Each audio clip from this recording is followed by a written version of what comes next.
En este video voy a seguir un poco con lo que habíamos hablado en el video anterior de cuerpos rígidos que rotan, pero primero quería recordar, hacer un pequeño repaso de lo que habíamos visto. Habíamos empezado hablando en primer lugar de una partícula que giraba en un plano con un radio R fijo. En ese caso el vector, velocidad angular, era paralelo al momento angular respecto de ese punto que vemos, ese origen que habíamos llamado O. Entonces nos quedaba que la ecuación era que el momento angular era m por r al cuadrado por el vector omega. L0, o sea, el momento angular respecto del punto O, LO, tendría que haber dicho, era paralelo a omega. Eso se veía, había una fuerte simetría, entonces eso era de esperar.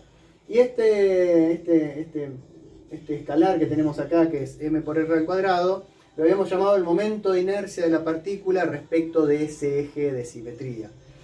Esa idea la habíamos aplicado también al caso de dos resortes que giraban en un plano. Ahora el R no era fijo, entonces ese momento de inercia del sistema podía cambiar, pero como él era constante, cuando se achicaba la distancia entre los resortes aumentaba el omega, y que cuando se expandía disminuía el omega. Pero dijimos que eso no nos iba a interesar tanto, sino que nos iba a interesar más el caso en el que las partículas mantuvieran su distancia entre sí. El sistema por antonomasia en donde las partículas mantienen su distancia entre sí es un cuerpo rígido.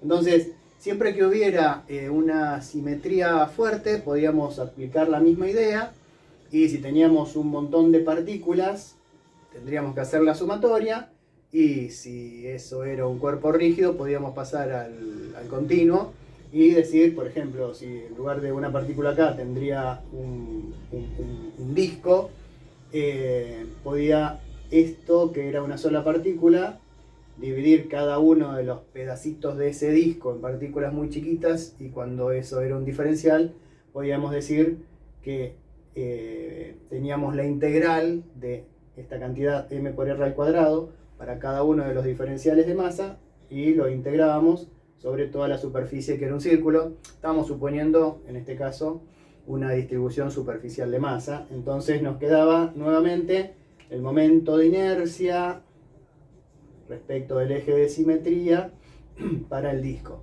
También lo habíamos calculado para una varilla y bueno, para otros ejemplos más, pero siempre pasaba lo mismo, ¿no? Teníamos una simetría muy fuerte y el momento angular era paralelo a la velocidad angular. También había mencionado que había casos en los que eso no se cumplía, y también mencioné este ejemplo en donde acá podemos suponer que esto es una varilla rígida con masa despreciable, y dos masas en donde esta masa de arriba respecto de este eje desarrolla una circunferencia, y esta masa de abajo hace lo mismo, otra trayectoria circular. Entonces el vector velocidad angular sigue estando en la vertical, pero en este caso el vector momento angular, que es la suma de los momentos angulares de cada una, no está paralelo a omega. Es decir, en este caso omega, velocidad angular, con L0, momento angular, no son paralelos como en estos casos de fuerte simetría, ¿no? Incluso vamos a ver ejemplos donde son menos simétricos que esto todavía. Entonces el tema es, todavía podemos relacionar el momento angular con la velocidad angular de este cuerpo rígido, porque sigue siendo un cuerpo rígido, ¿no? Esta es la masa, ¿cómo la llamé? Esta sería la masa M1, no le puse nombre, pero es M1, y esta sería la masa M2, unidas por un alambre rígido, entonces es un cuerpo rígido. Entonces podemos hacer esa relación. Bueno, en ese caso, en lugar de tener un escalar como en este caso, voy a tener que tener algo que relacione a dos vectores, ¿no? Entonces voy a tener un tensor, voy a tener un conjunto de tensores que van a hacer ese trabajo. Digo un conjunto porque vamos a ver que así como cuando yo tenía un vector, Por ejemplo, una fuerza es un vector. Dependiendo el sistema de referencia que use, ese vector va a tener distintas coordenadas, por decirlo así, distintas componentes, pero es el vector fuerza, alguna fuerza. Dependiendo del sistema de coordenadas que use, va a tener las componentes que tenga. Vamos a ver que el tensor que estamos buscando va a depender del sistema de coordenadas que elijamos, y va a ser ese tensor el encargado de relacionar al momento angular con la velocidad angular. Acá puse una definición que el tensor de inercia de un cuerpo rígido caracteriza la relación entre el momento angular del cuerpo respecto a un punto y su vector de rotación. Escrito de esta manera, vamos a decir que el momento angular respecto de O va a ser el momento de inercia calculado en ese origen, y vamos a ver dónde ponemos el sistema de referencia, por omega. Entonces, ese tensor, cuando nosotros elijamos nuestro sistema de referencia y lo calculamos, lo que va a hacer es una matriz. Una matriz que, bueno, como nuestros vectores están en el espacio y tienen 3 coordenadas, nuestra matriz va a ser una matriz de 3×3, o sea, va a tener 9 componentes. Entonces, ¿cómo calcular esas componentes? Es lo que vamos a tratar de hacer ahora. Entonces, vamos a considerar un cuerpo rígido que no tiene por qué tener ninguna simetría especial. Lo que sí vamos a considerar que hay un punto O perteneciente a ese cuerpo rígido que está fijo. Entonces, en un determinado momento, el cuerpo rígido va a estar girando con velocidad angular omega respecto de un eje instantáneo de rotación que pasa por el punto O. Entonces, cualquier partícula que pertenezca al cuerpo rígido se puede caracterizar por una velocidad instantánea, que bueno, es R punto, como siempre, que en este caso, al tener este eje instantáneo de rotación, este omega, vamos a tener que esa velocidad instantánea es omega por R. Por supuesto que esa cuenta que hicimos para una hipotética partícula que pertenece al cuerpo rígido, lo podemos hacer para esas pequeñas partículas que pertenecen para cada una y para todas esas pequeñas partículas que pertenecen al cuerpo rígido. Entonces, si yo quisiera calcular el impulso angular de ese cuerpo rígido, lo que tengo que hacer es la sumatoria para todas esas partículas, de cada una de esas partículas, por RI o vector B. Entonces, RI vector BI, porque es la velocidad también de cada una de las partículas, uso esto que había obtenido para cada BI, entonces me queda que el impulso angular total para ese cuerpo rígido es la sumatoria para todas las partículas de MI por el producto vectorial de RI con omega con RI. ¿Ok? Entonces, esta es la expresión que yo tengo, para el impulso angular de mi cuerpo rígido, bueno, respecto del punto O. Ok, recordemos que lo que estábamos buscando, dijimos, bueno, a ver cómo se va a relacionar, que es el último pizarrón que yo tenía, yo había dejado escrito esto de acá, cómo era que se iba a relacionar el impulso angular con el omega. Estábamos buscando la representación de ese tensor que suponíamos que iba a ser una matriz de 3×3. Ok, entonces yo ahora elijo un sistema de referencia fijo con origen en el punto O, y para ese sistema de referencia, tanto el impulso angular, esto, como omega, como R, cada uno de los R de mi partícula, van a tener componentes en ese sistema. Por lo tanto, L0 en este nuevo sistema va a tener componentes Lx, Li y Lz, y acá están los versores usuales que llaman I, J y K. Omega va a tener componentes a las que llamo omega X, omega Y y omega Z, y por supuesto cada uno de los vectores R de cada una de las partículas va a tener componentes X, Y y Z. ¿Está bien? Entonces, sabiendo eso, lo que yo voy a escribir es este triple producto vectorial que tengo acá, que lo escribí de este lado, ¿no? Quiero escribir RI, vector, omega, vector, RI. Cuando digo vector me refiero a producto vectorial, ¿no? El producto vectorial de RI por omega por RI. Entonces, esto es un poco difícil de trabajar, así que lo que voy a echar mano es de una identidad vectorial que me dice que cuando yo tengo un vector, producto vectorial con otro vector, producto vectorial con otro vector, acá lo llamé A, B y C, el vector A, producto vectorial con el vector B, producto vectorial con el vector C. Eso es lo mismo que de tener al segundo vector, el que llamé B, multiplicado por el producto escalar entre los vectores A y C. Y a eso restarle el tercer vector, que yo llamé C, multiplicado por el producto vectorial entre el primero y el segundo.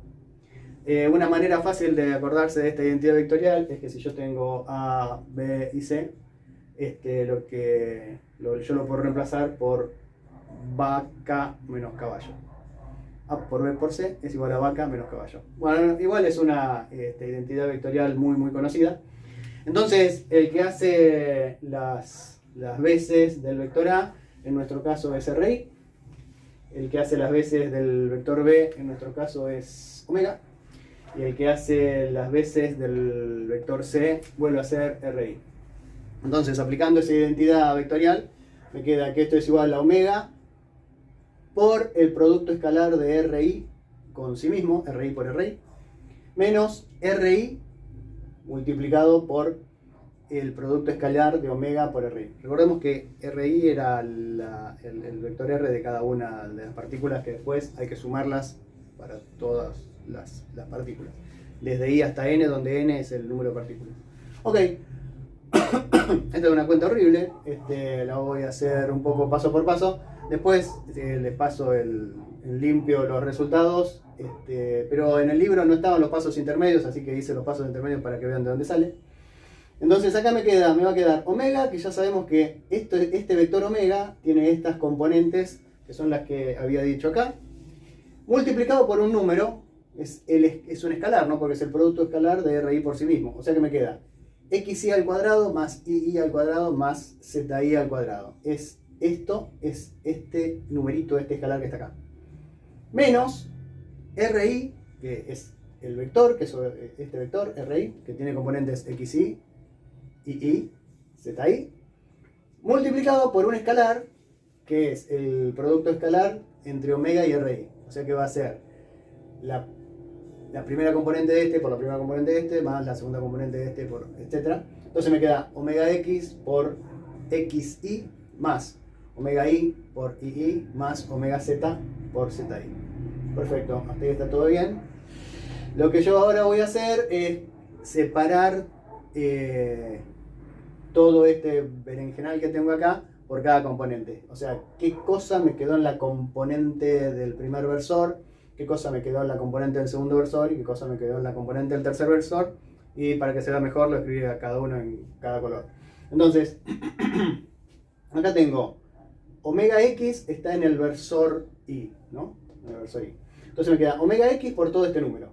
Omega x por todo este número de acá. Menos. Y acá lo que tengo en la componente del versor i es xi por todo este escalar. Entonces acá escribo xi por todo este escalar. Y eso es todo lo que hay en el versor i. Voy al segundo versor, el versor j, y me fijo que hay. Tengo omega i multiplicado por todo este número. Omega i por todo este número. Menos, acá está el versor j, me quedó ii, o sea, yi, multiplicado por todo este escalar de acá, y esto va acá. Y por último, tengo que escribir qué me quedó en el versor k, terrible esta cuenta, es omega z por este número, vemos acá, menos zi que está en el versor k, acá está el zi, por todo este número de acá. Perfecto, entonces ahora ya los tengo todos divididos por componentes. Lo que voy a hacer ahora es ver qué queda después de hacer esta distributiva que tengo que hacer acá y esta distributiva que tengo que hacer acá, y ver si se puede simplificar algo. Entonces acá me queda omega x por xy al cuadrado, omega x por y al cuadrado, omega x por zi.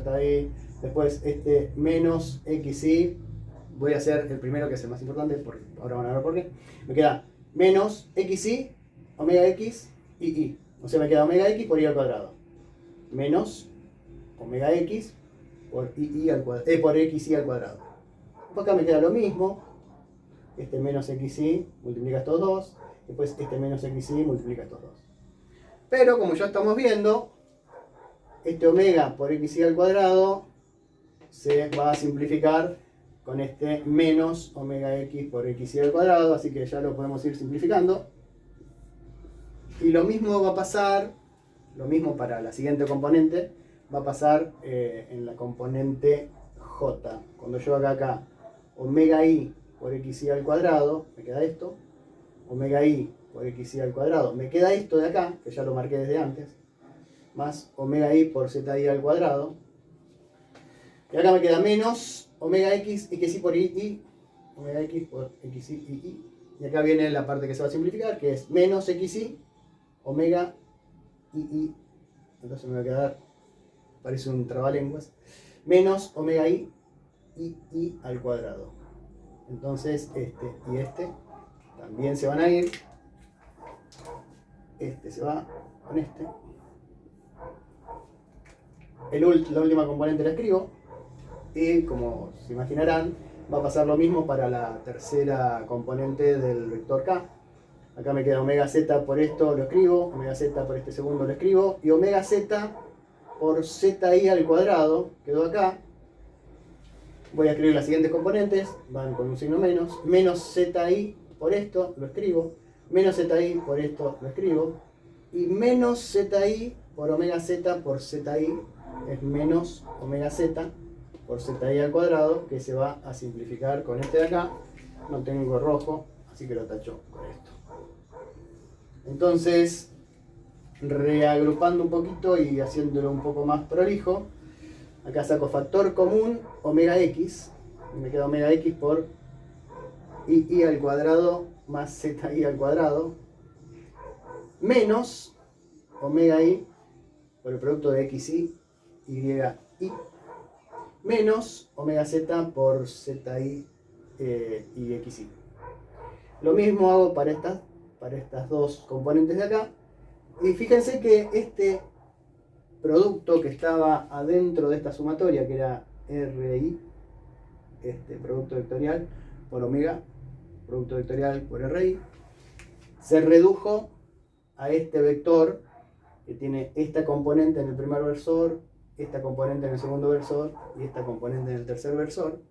Fíjense que es algo muy parecido a que si yo hubiese tomado una matriz y la hubiese multiplicado por el vector omega, ¿no? Porque acá aparece omega x, omega y, omega z, ¿no? Entonces eso ya se va pareciendo a lo que nosotros queríamos encontrar, ¿no?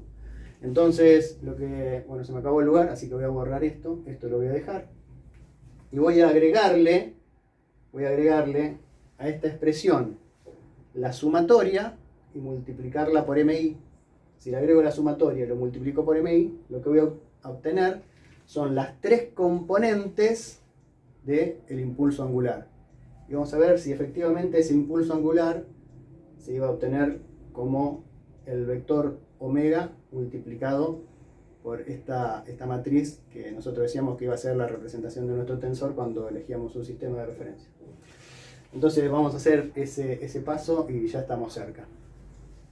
Entonces, efectivamente, como dije recién, lo que hicimos es, ya una vez que obtuvimos qué significaba RI, producto vectorial con omega, producto vectorial con RI, que es esta expresión que obtuve acá, si a eso hago la sumatoria para todo n y lo multiplico por cada una de esas masas, o sea, si hago la sumatoria desde igual a 1 hasta n y multiplicado por mi, lo que voy a obtener es las componentes, así como acá obtuve las componentes de esta parte. Si hago esa sumatoria y lo multiplico por mi, voy a obtener las componentes del impulso angular. Entonces a la componente del primer versor la llamo componente X del impulso angular, a la segunda componente Y del impulso angular y a la tercera componente Z del impulso angular. Entonces, aparte lo voy a ordenar de una manera. Entonces, para esta parte me quedó omega X y acá me quedó I al cuadrado más ZI al cuadrado multiplicado por MI, y acá está la sumatoria que incluí. Como el omega X es único, sale afuera. Lo mismo me va a pasar acá, el omega I sale afuera y la sumatoria va a ser para XI y I multiplicado por MI sumado para todos. Y acá me va a quedar el omega que es único, sale afuera de la sumatoria, y me va a quedar la sumatoria de MI por XI, ZI. XI, ZI, MI, toda la sumatoria. El signo menos lo dejo acá, el signo menos lo dejo acá adentro. Entonces fíjense que esto, a cada una de estas cosas que está entre llaves, que es donde está la sumatoria, la voy a llamar, ahora después vamos a ver por qué, IXX, lo voy a llamar IXI y lo voy a llamar IXZ. Y esto es lo que me da la componente X del impulso angular. Lo mismo puedo hacer para la segunda componente, a la que llamé LI. Lo único que hice fue cambiar de lugar esto para que me quede de una manera que ahora vamos a ver lo que significa. Entonces, esto que estaba acá segundo, como es una sumatoria lo puedo cambiar, entonces lo paso acá primero. Entonces me queda la sumatoria y acá me queda XI y I. XI y I, sumatoria en M, el signo menos queda, y como siempre, como el omega es único, la componente X de omega sale afuera de la sumatoria. El que estaba primero lo puse segundo, me queda la sumatoria de XI al cuadrado más ZI al cuadrado. Y el que estaba tercero lo dejé tercero. Entonces, esto que está entre llaves, donde está la sumatoria, lo llamé I y X, y a este que estaba entre llaves lo llamo I y I, lo llamo I y Z. Y para la tercera componente hago exactamente lo mismo. La diferencia es que acá el que estaba primero lo puse tercero, ¿no? Este que estaba primero lo puse acá tercero. Este que estaba segundo lo puse acá primero, ¿no? XI, ZI, lo puse primero, con el signo y todo que queda dentro, adelante de la sumatoria. Y este que estaba tercero lo puse acá segundo. ¿Está bien? Entonces, a lo que está entre llaves, otra vez lo llamé IZX, a lo que está entre llaves esto lo llamo IZI, y a lo que está acá tercero lo llamé IZZ. Por lo tanto, me queda que L es exactamente, si yo junto las tres componentes, es exactamente, y lo escribo de manera vectorial, lo que se obtendría si multiplico al vector omega por una matriz que tiene estas componentes que yo escribí, en azul. ¿Está bien? Donde cada una de estas componentes se calculan así, así, así, así, así, así, así, así y así. ¿Está bien? Las que ubiqué en la diagonal son los que se llaman momentos de inercia respecto a los ejes. Fíjense que la manera de calcularlo es la misma que calculábamos los momentos de inercia, ¿no? MI por la distancia al cuadrado respecto de los ejes. Y los que están fuera de la diagonal se llaman productos de inercia. Y fíjense que tienen la particularidad de que el momento de inercia XY es lo mismo que el momento de inercia IX. Fíjense que esto se pueden intercambiar, o sea que acá poner MI, XY y I es lo mismo que poner MI, XY y I, o es un producto, o sea que todos los productos de inercia la ubicación son simétricos. El IYX es lo mismo que el IXY, el IZX es lo mismo que el IXZ, ¿y qué me quedó? El IZI es lo mismo que el IIZ. Entonces, esto era lo que tanto nos tardamos en llegar, de cómo era que se calculaba la matriz del tensor de inercia una vez que habíamos encontrado un sistema de referencia. Y es lo que vamos a usar para calcular, creo que no hay mucho para calcular tensores, pero esto es lo que vamos a calcular. Por supuesto que si en lugar de tener particulitas tuviéramos un continuo, esta integral se se hace el paso esta sumatoria se hace el paso continuo y es una integral. Bueno, hubo un corte abrupto de la filmación, que no hay mal que por no venga, porque cuando volví a ver hasta dónde se había grabado, me di cuenta que acá había un Y, que no tiene que ser Y, sino que tiene que ser I. No cambia mucho, porque después arriba está bien escrito, pero aviso, es una errata.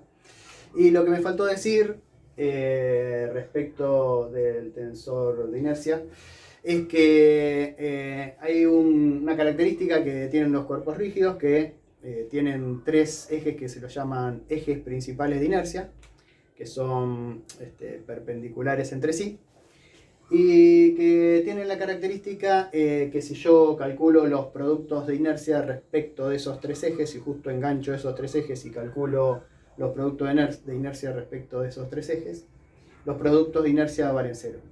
Entonces, en ese caso, mi matriz que representa el tensor queda diagonal.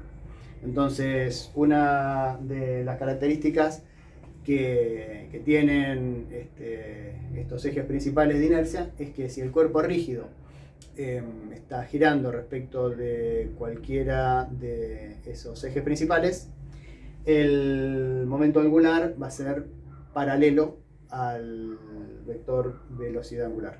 ¿Está bien? Como característica, y que ya la estuvimos usando, es que si el cuerpo rígido tiene algún eje de simetría, ese eje de simetría es uno de los ejes principales, de inercia, que es lo que habíamos venido usando, ¿no? Porque cuando hacíamos, qué sé yo, el momento de inercia de la varilla, nos quedaba que, y la varilla estaba girando respecto de ese eje, nos quedaba que omega era paralelo al impulso angular. Bueno, entonces nos quedan todavía algunas cositas por hacer y ejercicios por resolver, pero bueno, eso lo hacemos en la próxima, seguramente en el aula.